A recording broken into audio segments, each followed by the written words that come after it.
हज़रत सलमान अलैहिस्सलाम के दौर में ना एक बंदे ने एक महंगे वाला परिंदा लिया और अपने घर में लेकर आया।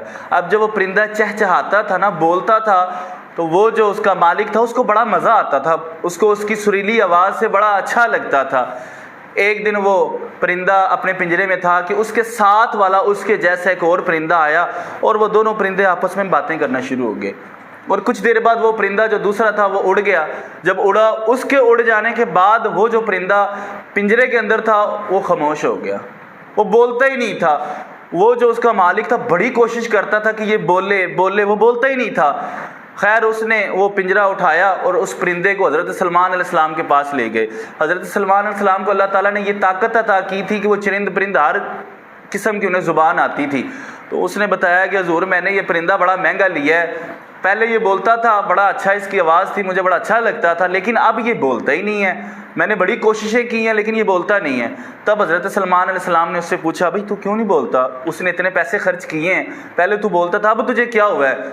उसने बताया, हज़रत बात ये है कि मैं जब अपने जैसे परिंदों को आज़ाद देखता था ना, जब वो आज़ाद उड़ रहे हैं, वो आसमानों में मस्तियाँ कर रहे हैं, तो मेरा भी दिल करता था कि मैं भी आज़ाद घूमूं, मैं भी आज़ाद उड़ूं, लेकिन मैं आज़ाद नहीं हूँ, मैं तो पिंजरे के अंदर कैद हूँ। तो मैं बड़ा परेशान होता था, मैं रोता था, आहू बका करता था, ज़ारों की तार में रोता था, मैं चीखता था। मेरा चीखना, मेरा रोना इसको सुरीली आवाज़ लगता था। मेरा जो मालिक है ना, इसको यूँ लगता था जैसे मैं सुरीली आवाज़ में कुछ गा रहा हूँ, लेकिन मैं तो रोता था। मेरा जो वो हम जिन्स आया था ना परिंदा, उसने मुझे बताया कि तू रोता है ये खुश होता है, तू रो ना बल्कि तू खामोश हो जा, जब तू खामोश हो जाएगा तुझे ये आज़ाद कर देगा। हज़रत सलमान अलैहिस्सलाम ने यही सारी बात उसके मालिक को बताई। उसके मालिक को कहा इसको आज़ाद कर दो। उसने कहा ठीक है, अब अगर इसने बोलना ही नहीं है तो मुझे क्या फ़ायदा इसको अपने पास रखने का। उन्होंने वो पिंजरा खोला और उस परिंदे को आज़ाद कर दिया। जब वो आज़ाद किया ना, तो वही जो परिंदा था वो एक शाख की टहनी पर बैठ कर ना फिर कुछ बोलना शुरू हुआ। जब वो बोल कर फिर उड़ गया तो फिर लोगों ने, उस बंदे ने हज़रत सलमान अलैहिस्सलाम से पूछा कि हज़रत अभी ये क्या कह रहा है? तो आपने फरमाया कि अब ये कह रहा है कि जब तुम्हारे ऊपर भी कोई मुश्किल आ जाए ना, कोई परेशानी आ जाए, कोई टेंशन आ जाए, कोई दुख आ जाए, कोई तकलीफ आ जाए, तब रोला नहीं डालना, तब शोर नहीं डालना, बल्कि खामोश हो जाना। क्यों खामोश होना है? खामोश हो जाओगे ना तो इंशाल्लाह वो आपकी मुश्किल हल हो जाएगी। हमारे यहाँ पर क्या होता है, कोई मुश्किल आ जाए तो हम जो है ना इतनी परेशानी ले लेते हैं। हम कोई दुख आ जाए ना तो हम बड़े परेशान हो जाते हैं। दुख परेशानी हमारे पास जब आती है ना, हमें कुछ ना कुछ सिखाने आती है, लेकिन हम समझ नहीं पाते। तो इसलिए वो काफ़ी जगहों पर बुक्स में भी मिलता है कि अगर आपके ऊपर कोई मुश्किल आ जाती है ना तो उसमें शोर नहीं करना, उसमें रोला नहीं डालना, बल्कि तुम शोर करोगे ना, तुम उसमें रोला डालोगे तो वो तुम्हारी मुश्किल बढ़ जाएगी। और अगर तुम उसी हाल के अंदर सब्र कर लोगे वो ख़त्म हो जाएगी, लेकिन उसी हाल में अगर शुक्र कर लोगे तो वो तुम्हारी खुशी के अंदर तब्दील हो जाएगी। और खुशी का ताल्लुक शुक्रगुजारी के साथ है।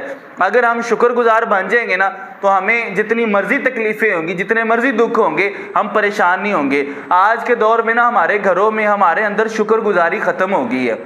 इसलिए जब भी किसी भी हाल में है शुक्र अदा करें। वो हज़रत मूसा अलैहिस्सलाम का भी बड़ा प्यारा वाक़या मिलता है। हज़रत मूसा अलैहिस्सलाम ना कहीं जा रहे थे, अल्लाह ताला के साथ बातें करते थे, हम कलाम होते थे, डायरेक्ट अल्लाह के साथ बातें होती थी। तो एक बंदे ने हज़रत मूसा अलैहिस्सलाम से कहा, मूसा अल्लाह के पास जाते हो, अल्लाह से बातें करते हो, अल्लाह से कहो कि मेरे पास रिज़्क़ इतना कुछ ज़्यादा है कि मुझसे बेअदबी हो जाती है, तो मेरा रिज़्क़ कुछ कम कर दिया जाए। थोड़ी दूर गए, दरिया का किनारा आया तो उस पर एक ना बुजुर्ग लेटा हुआ था, एक बाबा जी लेटे हुए थे। बाबा जी के पास इतना भी कुछ नहीं था कि वो खुद को ढांप सकें, उन्होंने रेत के साथ खुद को ढांपा हुआ था। तो मूसा से कहा, मूसा तो अल्लाह के साथ बातें करता है, हम कलाम होता है, तो अल्लाह के सामने जब जाएगा तो मेरी भी गुजारिश कर देना कि मेरे हाल पर भी रहम कर दिया जाए, मैं गरीब बंदा हूँ, मेरे पास तो ढांपने के लिए कुछ नहीं है। तो कहा ठीक है। जब मूसा अलैहिस्सलाम वापस आए, वापस आकर उसे बताया जिसके पास रिज़्क़ ज़्यादा था ना, उसको कहा कि भाई तू नाशुक्री किया कर। उसने कहा मैं क्यों नाशुक्री कहूँ, अल्लाह ने मुझे दिया ही इस कदर ज़्यादा है कि मैं क्यों नाशुक्री करूँ। उसका करोड़ा शुक्र है, उसका हर बार शुक्र है कि उसने मुझे इतना नवाज रखा है। अल्लाह ताला ने उसका रिज़्क़ और बढ़ा दिया। अब वो जो दरिया के किनारे बाबा जी लेटे हुए थे उनके पास गए, कहा कि तेरे लिए ये पैगाम है कि तू अल्लाह का शुक्र अदा किया कर। और वो बाबा कहता है अल्लाह ने मुझे दिया ही क्या है जिसके ऊपर मैं शुक्र अदा करूं। जब उसने इतने जुमले बोले ना तो हवा आई। हवा का जो वो पंजाबी में कहते हैं कि वुल्ला आया, वो हवा ऐसी आई कि उसके जो ऊपर रेत थी वो भी उड़ गई। अल्लाह ताला ने हमारे ऊपर बड़ा करम नवाजी ता फरमाई। कभी कभी बैठे तो अपने ऊपर गौर किया करें, हम बड़े कीमती हैं, अल्लाह का बड़ा शुक्र है, बड़े लोगों से हम अच्छे हैं। आपका एक हाथ कट जाए तो आप देखो, आपको पता चलेगा कि जो जिनका हाथ है ना, उनसे पूछना फिर हाथ की कदर क्या है। आपका अगर हाथ कट जाता है ना, तो आपको पता चलेगा हाथ की कदर क्या है। ऐसे ऐसे भी लोग हैं जिनकी आंख या हाथ या कोई भी चीज़ कट जाती है ना, तो वो कहते हैं मुझसे जो कुछ लेना ले लो, जितनी दौलत कहते हो ले लो मुझसे, लेकिन मुझे एक हाथ दे दो। लेकिन आप लोगों में से किसी को कह दिया जाए कि भाई करोड़ रुपए ले लो, एक हाथ अपना दे दो, कोई देगा आप में से हाथ? नहीं कोई देगा। अल्लाह ताला ने हमें ये हाथ भी दिए हैं, हर चीज़ अल्लाह ताला ने हमें अता की है। आज का दौर ऐसा बन चुका है कि एक बंदा जिसके पास जहाज है, वो जहाज वाला जो है ना, जहाज वाले को एक बंदा देखता है, मर्सिडीज वाला, कार वाला, वो कोशिश करता है, वो ख्वाहिश करता है काश मेरे पास ये जहाज होता तो मैं बड़ा खुश नसीब होता।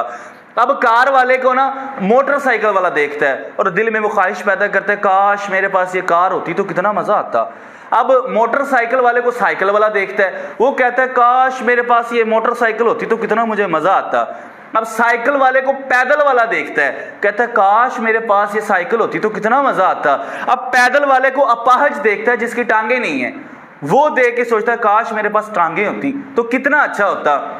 अब जो वो अपाहिज माजूर है ना, इसको जो वो माजूर तो फिर भी बैठ सकता है, जो बैठ नहीं सकता लेटा रहता है, और वो लेटे रहने वाला देख के सोचता है काश मेरे पास इतनी हिम्मत होती कि मैं बैठ सकता। और वो जो लेटा हुआ है ना, उसको देख के मुर्दा भी कहता है काश मेरे पास इतनी ताकत होती मैं कम से कम लेट ही सकता। अल्लाह ताला का हमारे ऊपर बड़ा करम है, लेकिन हमारी जो अंदर ख्वाहिश है ना, वो ख़त्म नहीं होती।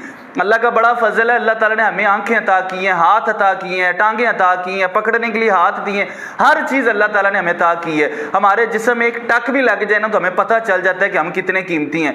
अस्पतालों में जाकर देखें, बड़े ऐसे लोग हैं जिनकी टांगें नहीं है, किसी के कान नहीं है, किसी की आंखें नहीं है, किसी का कुछ नहीं है। बस हर हाल में जो भी कुछ हो जाए, जिस तरह के मर्जी हालात हो जाएं, आपने शुक्र अदा करना है। जैसे भी हालात हैं, हर हाल में शुक्र अदा करें। जब शुक्र अदा करेंगे तो फिर आपको खुशियां फ्री की मिलना शुरू हो जाएंगी।